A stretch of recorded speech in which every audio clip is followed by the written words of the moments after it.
Isang mapagpalang araw po sa ating lahat. Welcome po sa ating 365 Daily Devotion with Pastor Russell Ocampo. So, ang topic po natin for today is Nandyan ka pa ba, Lord? And may concept po ito na theism. It is a belief that a supreme being, often defined as God, created the universe but does not intervene in its affair. They reject divine revelation, miracle, and supernatural involvement in human history. This view contrasts with Christianism, which holds that God is actively involved in the world. And may kita po natin to sa Colossians chapter 1 verse 17.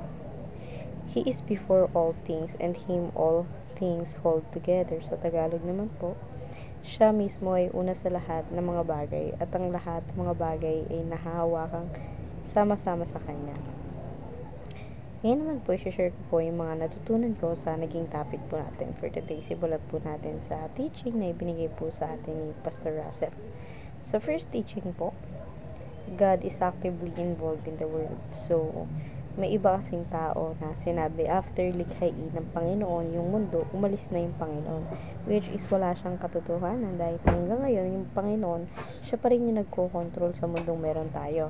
Sa mundo ginagalaw mo, kaya nga nakakahinga ka ng 3 beses. Nakakahinga ka sa araw na meron ka.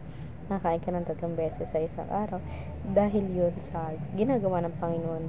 Dahil siya yung kumikilos sa buhay mo. Pangalawa naman, God is our Father who sent for us His Son. So, siya yung Diyos na isinugo yung kanyang sariling anak na nagkatawang tao na si Jesu Cristo. Ibinigay niya doon without hesitation. Ibinigay niya yun para sa ganun tayong mga tao ay may matularan sa pagiging mabuting isang tao dahil hindi nga magkakaroon ng mabuting tao kung hindi niya ibinigay yung sarili niyang anak. So by that, mahal tayo ng Panginoon kasi hindi niya inisip yung sariling kapakanan niya, but then kapakanan din natin yung inisip niya. Sa third teaching naman, God is working for the good of those who love Him. So, yung mga bagay na ginagawa ng Panginoon Jesus, yung mga trabahong ginagawa niya, dahil yun sa mga taong mabubuti. Dahil hindi naman gusto ng Diyos na yung pagsisilbihan niya is yung mga taong masasama na hindi siya pinaglilingkuran din. Kung hindi ka naman nag-worship through Him, bakit ka pa niya bibigyan ng kasapat na pangangailangan, hindi ba? So, ngayon naman sa application na po tayo. First application, fear not, for God is actively working. So, huwag tayong matakot na sa tingin natin, hindi na muling bibigyan pa ng Panginoong Kristo ng panibagong buhay ng mga tao.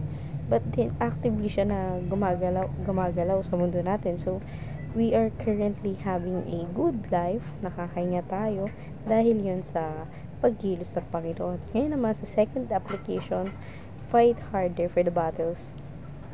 But for the battle is the Lord's. So, yung mga battles na ibinibigay sa atin ng Panginoon, yun natin siya, ipaglaban natin siya dahil siya yung nagbibigay ng mga battles na yun. And hindi naman ibibigay ng Panginoong Kristo yung pagsubok na yun. Sa tingin natin, hindi natin malaligpasan yung mga bagay na yun.